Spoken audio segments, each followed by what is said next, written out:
बिस्मिल्लाहिर्रहमानिर्रहीम अस्सलाम वालेकुम dear students, welcome to my YouTube channel. आज हम 9th क्लास की मैथमेटिक्स की एक्सरसाइज 9.3 स्टार्ट करेंगे, जिसके अंदर हम क्वेश्चन नंबर 1, 2 और 3 को सॉल्व करेंगे। तो इन क्वेश्चंस के अंदर एक फार्मूला अप्लाई होता है जो कि पेज नंबर 152 के ऊपर हमें दिया गया है।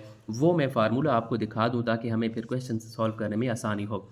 जैसा कि हमने पिछली एक्सरसाइज 9.2 में एक फार्मूला लगाया था, A1/A2 बराबर है L1/L2 होल स्क्वायर। तो वहाँ पर एरियाज़ होते थे, मैं आपको एक दफ़ा फिर दिखा देता हूँ वो फार्मूला। ये वाला फार्मूला हम इस्तेमाल करते थे जब हमें एरिया दिया गया होता था। अब इस एक्सरसाइज में हमें वॉल्यूम दिया गया है, तो वॉल्यूम्स के लिए हमने ये वाले फार्मूले अप्लाई करने हैं। एक फार्मूला ये है, अगर हमें रेडियस दिए गए होंगे तो हमने ये वाला फार्मूला अप्लाई करना है। वहाँ पर होता था A1/A2, यहाँ पर है V1/V2 क्योंकि अब वॉल्यूम है, और यहाँ पर L1/L2 सारे का स्क्वायर होता था। अब यहाँ पर L1 और L2 की जगह पर R1 और R2 भी है। R1 और R2 की जगह पर हम H1 और H2 भी इस्तेमाल कर सकते हैं। जहाँ पर हमें रेडियस दिया गया होगा हम ये फार्मूला लगाएंगे, जहाँ पर हमें हाइट दी गई होगी तो वहाँ पर हम ये वाला फार्मूला अप्लाई करेंगे। फ़र्क ये है कि वहाँ पर ताकत ऊपर 2 होती थी, यहाँ पर ताकत 3 है। और जब हमें किसी साइड की लंबाई दी गई होगी तो हम ये वाला फार्मूला अप्लाई करेंगे। तो ये तीनों जो हैं आपस में मिलते जुलते हैं। अगर रेडियस होगा यहाँ पर R1 और नीचे R2, अगर हाइट होगी तो H1 और H2, अगर लेंथ दी गई होगी तो L1/L2 और ऊपर पावर 3 होगी, और ये लेफ्ट हैंड साइड सबकी सेम होगी। तो पहले क्वेश्चन में हमें ये कहा गया है कि दो कुरों के रिदास में निस्बत 3:4 है, उनके हुज्मों में निस्बत मालूम करें। तो सॉल्यूशन के अंदर हम सबसे पहले फ़र्ज़ कर लेंगे कि हम लिखेंगे फ़र्ज़ करें पहले कुरे का रिदास। हमें दो रिदास दिए गए हैं तो हम फ़र्ज़ कर लेते हैं एक कुरे का रिदास हमारे पास R1 है, और यहाँ पर फिर हम लिख लेंगे दूसरे कुरे का रिदास वो हमारे पास R2 है। और हमें ये कहा गया है कि रिदासों में निस्बत 3:4 है, तो यहाँ पर फिर हम लिख देंगे कि दोनों कुरों के रिदासों की निस्बत, दोनों कुरों के रिदासों की निस्बत, तो हम R1 निस्बत R2 लिख देंगे, जो कि इक्वल हमें बताया गया है कि वो 3:4 है, यानी कि 3:4 के बराबर है। तो आपको सवाल के अंदर रिदासों में निस्बत दी गई है, दो कुरों की बात की गई है। आप कह दोगे कि पहले कुरे का रिदास R1 है, दूसरे कुरे का रिदास R2 है। तो फिर हमें दोनों कुरों के रिदासों में निस्बत दी गई है, तो वही बात अब हम यहाँ पर लिख लेंगे कि R1 निस्बत R2 बराबर होगा 3:4 के। हमने देखा फार्मूले में R1/R2 है, तो ये जो निस्बत है इसको हम बटा में भी लिख सकते हैं, R1/R2 हो जाएगा। जब इसको हम बटा में लिखेंगे तो ये वाली निस्बत भी फिर हम बटा में लिख लेंगे। तो ये हमारे पास रिदासों के दरमियान जो निस्बत है वो 3/4 है। और आगे हमें ये कहा गया है उनके हुज्मों में निस्बत मालूम करें। हुज्म यानी कि वॉल्यूम, तो यहाँ पर फिर हम लिख देंगे कि पहले कुरे का हुज्म, हम फिर फ़र्ज़ कर देंगे कि ये V1 है, और दूसरे कुरे का जो हुज्म है उसको हम V2 का नाम दे देंगे। और हमें यही कहा गया है कि हुज्मों में निस्बत मालूम करें, तो यहाँ पर हम लिख देंगे दोनों कुरों के हुज्मों की निस्बत। तो V1 निस्बत V2 ये हमने मालूम करना है, या फिर फार्मूला में हमारे पास V1/V2 की शक्ल में है तो निस्बत को हम बटा में लिख देंगे, यानी कि ये V1/V2 हमने मालूम करना है। तो अब आप गौर करें, यहाँ पर हमें R1 और R2 दिया गया है, तो जो फार्मूला मैंने आपको बिल्कुल पहले नंबर पर बताया यही फार्मूला अब हम इस्तेमाल करेंगे, क्योंकि हमारे पास रिदास दिए गए हैं। तो हम यहाँ पर लिखेंगे, यहाँ पर आप लिख भी सकते हो कि अब हम यहाँ पर फार्मूला अप्लाई कर रहे हैं, और फार्मूला है V1/V2 बराबर है R1/R2, और इस सारे का मुकाब है, क्यूब जिसे बोला जाता है। तो ये V1/V2 ये तो हमने मालूम करना है। हमारे पास R1/R2 की कीमत है, तो R1/R2 ये बराबर है 3/4 के, तो यहाँ पर हम लिख देंगे 3/4 और इस सारे की ताकत 3। तो V1/V2 बराबर है 3 की ताकत 3। इसका मतलब ये है कि हमने 3 को 3 दफ़ा ज़रब करना है, तो ये हमारे पास 27 के बराबर है। इसी तरह 4 की भी ताकत 3 हम ओपन करेंगे, यानी कि 4 को हमने 3 दफ़ा ज़रब करना है, तो ये 64 के बराबर आता है। और यही हमें चाहिए था कि V1/V2 जो है वो आप मालूम करके दें, यानी कि दोनों कुरों के जो हुज्म हैं उनकी निस्बत मालूम करके दें, तो वो हमारे पास आई है 27/64।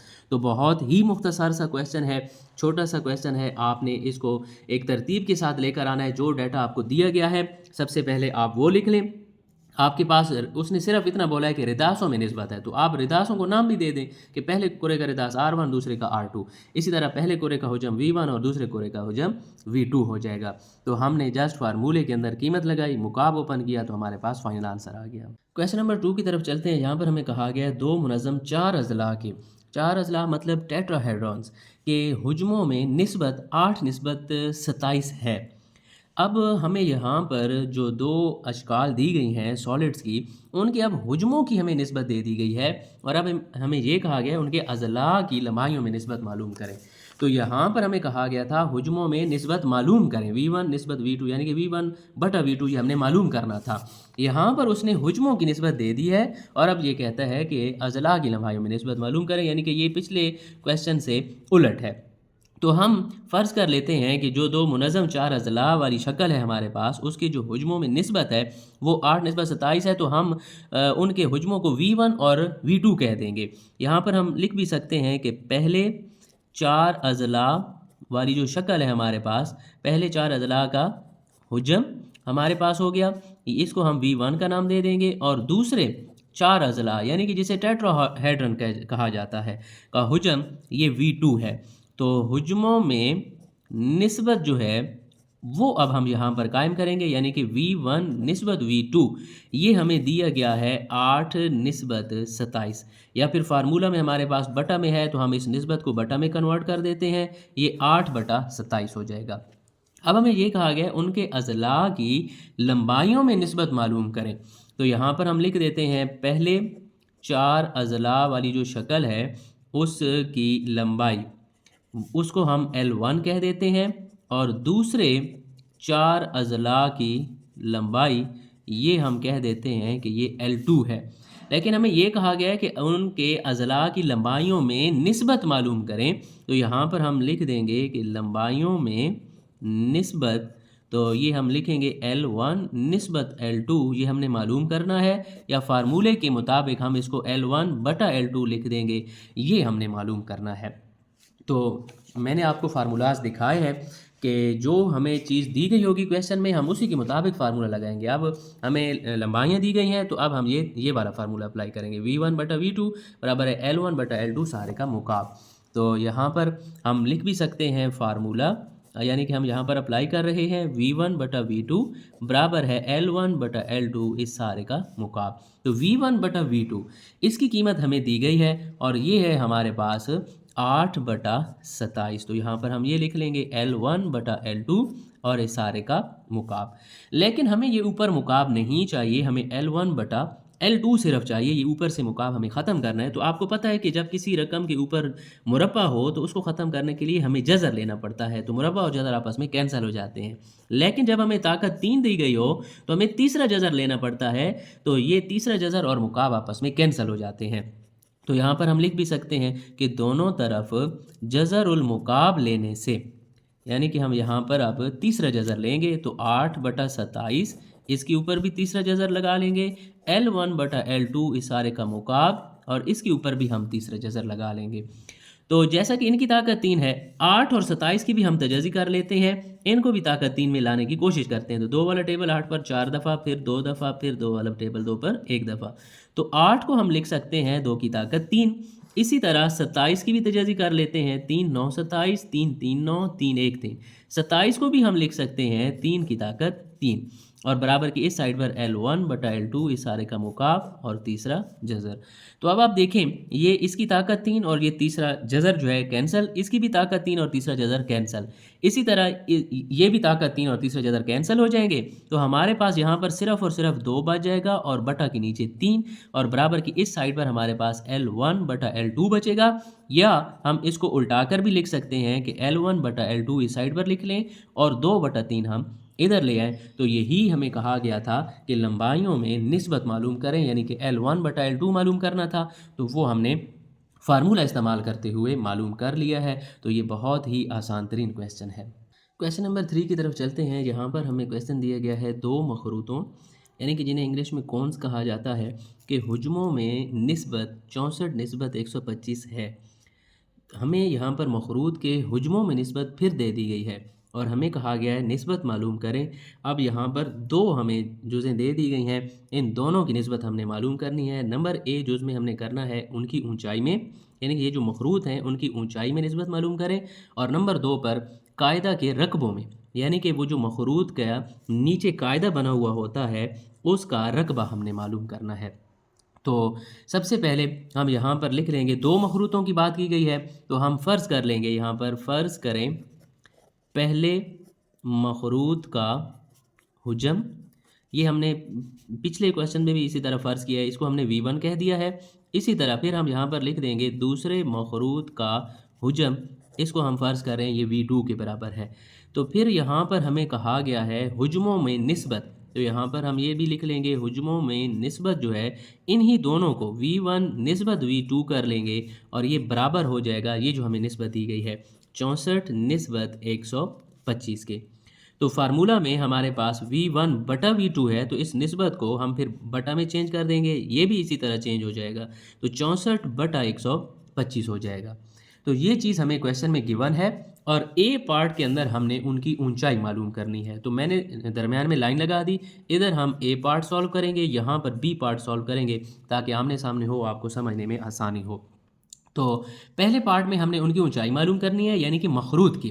तो यहाँ पर फिर हम फ़र्ज़ कर लेते हैं कि जो मखरूत की पहले मखरूत की ऊंचाई है हम उसको कह देते हैं कि वो h1 है, क्योंकि ऊंचाई को हाइट कहा जाता है इसलिए हम h1 कहेंगे। और फिर हम लिखेंगे दूसरे मखरूत की ऊंचाई और इसको हम नाम दे रहे हैं h2 का। और हमें ये कहा गया है कि निस्बत मालूम करें उनकी ऊंचाई में, तो यानी कि इनकी दोनों मखरूतों की ऊंचाइयों में निस्बत हमने मालूम करनी है, यानी कि h1 निस्बत h2 मालूम करना है, या फार्मूला के मुताबिक हम इसको बटा में लिख देते हैं। तो पहले क्वेश्चन के अंदर हमें रेडियस दिए गए थे, तो हमने पहला फार्मूला लगाया था। मैं आपको एक दफ़ा फिर दिखा देता हूँ, ये वॉल्यूम के साथ 3 फार्मूले हैं। पहले क्वेश्चन में हमें रेडियस दिया गया, हमने ये वाला फार्मूला लगाया। दूसरे क्वेश्चन में हमारे साथ उसने बात की उनकी अज़ला की लंबाइयों की, L1 और L2 की, तो हमने ये वाला फार्मूला लगाया। अब ऊंचाई की बात कर रहा है तो फिर हम ये वाला फार्मूला लगाएंगे। तो यहाँ पर हम लिख भी सकते हैं कि इधर हम फार्मूला अप्लाई कर रहे हैं। फार्मूला है V1 बटा V2 बराबर है H1 बटा H2 और इस सारे का मुकाब। तो V1 बटा V2 ये हमें क्वेश्चन के अंदर ही गिवन है 64 बटा 125 है, तो यहाँ पर हम लिख देंगे 64 बटा 125 बराबर है H1 बटा H2 और इस सारे का मुकाब। अभी दूसरे क्वेश्चन में मैंने आपको बताया कि हमें सिर्फ और सिर्फ H1 और बटा H2 चाहिए, ऊपर मुकाब नहीं चाहिए। तो मुकाब को ख़त्म करने के लिए मैंने आपको बताया कि दोनों तरफ जज़रुल मुकाब लेना पड़ता है, यानी कि तीसरा जज़र लेना पड़ता है ताकि ये ताकत 3 और तीसरा जज़र आपस में कैंसिल हो जाए। तो 64 बटा 125 इसका हम तीसरा जज़र लेंगे, H1 बटा H2 इस सारे का मुकाब और इसका भी हम तीसरा जज़र लेंगे। तो 64 की हम तजज़ी कर लेंगे रफ़ अमल में, 4 वाला टेबल इसके ऊपर जाता है 16 दफ़ा, फिर 4 वाला टेबल 4 दफ़ा और 4 वाला टेबल 1 दफ़ा। तो ये काम आपने रफ़ अमल में करना है। तो 64 को हम लिख सकते हैं 4 की ताकत 3। इसी तरह 125 की भी हम तजज़ी यहाँ पर कर लेते हैं। 5 वाला टेबल इसके ऊपर 25 दफ़ा जाता है, फिर 5 वाला टेबल 5 दफ़ा और 5 वाला टेबल 1 दफ़ा। तो इसको भी हम फिर लिख देंगे 5 की ताकत 3 और इसके ऊपर ये तीसरा जज़र भी है। आप चाहें तो इसको इसी स्टेप में कटवा दें या इन सारी पावर्स को हम एक ही स्टेप में कैंसिल करवाएंगे। तो ये ताकत 3 और तीसरा जज़र कैंसिल, ये ताकत 3 और तीसरा जज़र कैंसिल, इसी तरह ये वाली ताकत 3 और तीसरा जज़र कैंसिल। हमारे पास बचेगा 4 बटा 5 बराबर है H1 बटा H2 और यही हमें कीमत चाहिए थी। आप इसको उल्टा कर भी लिख सकते हो, H1 बटा H2 बराबर है 4 बटा 5। हमें कहा गया था कि उनकी ऊंचाइयों में निस्बत मालूम करें, यानी कि H1 बटा H2 मालूम करें, तो वो हमने मालूम कर लिया है। अब दूसरी जुज़ की तरफ चलते हैं। ये दूसरी जुज़ में हमें कहा गया है निस्बत मालूम करें कायदे के रकबों में। तो यहाँ पर हम सबसे पहले लिख लेंगे, फ़र्ज़ कर लेंगे कि पहले मखरूत का रकबा और इसको हम A1 का नाम दे देंगे। इसी तरह दूसरे मखरूत का रकबा और इसको हम A2 का नाम दे देंगे। हमें यही कहा गया था कि रकबों में निस्बत मालूम करें, यानी कि A1 निस्बत A2 मालूम करें, या फार्मूला के मुताबिक A1 बटा A2 हमने मालूम करना है। तो मैंने आपको पीछे जितने भी फार्मूलाज पढ़ाए हैं यहाँ पर सिर्फ और सिर्फ वॉल्यूम की बात हुई है। तो हमें तो रकबा चाहिए, तो रकबे के लिए, एरिया के लिए हम प्रीवियस एक्सरसाइज वाला फार्मूला यहाँ पर अप्लाई करेंगे जो कि हमने 9.2 के अंदर पढ़ा था, और वो एरिया वाला फार्मूला हमारे पास ये है कि A1/A2 बराबर है L1/L2 सारे का स्क्वायर। यहाँ पर जो पिछली एक्सरसाइज हमारे पास थी तो इन शक्लों के अंदर यहाँ पर हाइट नहीं होती थी, तो इसलिए हमने यहाँ पर सिर्फ और सिर्फ L1/L2 पढ़ा है। तो अब हम इसको H1 और H2 के साथ रिप्लेस कर सकते हैं जैसा कि यहाँ पर हमने किया। देखें जी, सेम वही फार्मूला है, L1/L2 की जगह पर H1/H2 आया हुआ है, R1/R2 आया हुआ है। तो हम क्वेश्चन के मुताबिक फार्मूला यहाँ पर अप्लाई करेंगे। तो पिछली एक्सरसाइज में हमने फार्मूला पढ़ा था A1/A2 बराबर है L1/L2 था।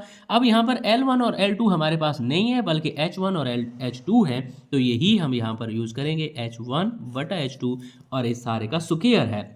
याद रखना है, जब वॉल्यूम का हम फार्मूला अप्लाई करेंगे तो यहाँ पर मुकाब होगा, लेकिन जब हम एरिया के लिए अप्लाई करेंगे तो यहाँ पर स्क्वायर होगा। हमने A1/A2 ये मालूम करना है, H1/H2 इसकी कीमत हमने अभी मालूम की है और ये है 4/5। तो यहाँ पर हम लिख लेंगे 4/5 और इस सारे के ऊपर स्क्वायर भी है। तो A1/A2 4 का मुरब्बा हम ओपन कर लेंगे, स्क्वायर यानी कि मुरब्बे का मतलब ये होता है कि उस अदद को उसी के साथ ही ज़रब करना है, यानी कि 4 को 4 के साथ ज़रब करेंगे 16 और 5 को 5 के साथ ज़रब करेंगे तो 25 होगा। और यही हमने उनके रकबों के दरमियान निस्बत मालूम कर ली है। तो बहुत आसान क्वेश्चन है, पिछले क्वेश्चंस की तरह ही है, सिर्फ एक जुज़ इसकी इजाफी दे दी गई है, तो इसलिए ये थोड़ा सा आपको बड़ा लग रहा है। बाकी सारा जो काम हमने पिछले क्वेश्चन में किया है सेम टू सेम वही है, फार्मूला भी वही हमने लगाया, सिर्फ ये यहाँ पर एरिया जब हमने मालूम करना था तो ये हमने 9.2 वाला फार्मूला यहाँ पर अप्लाई किया।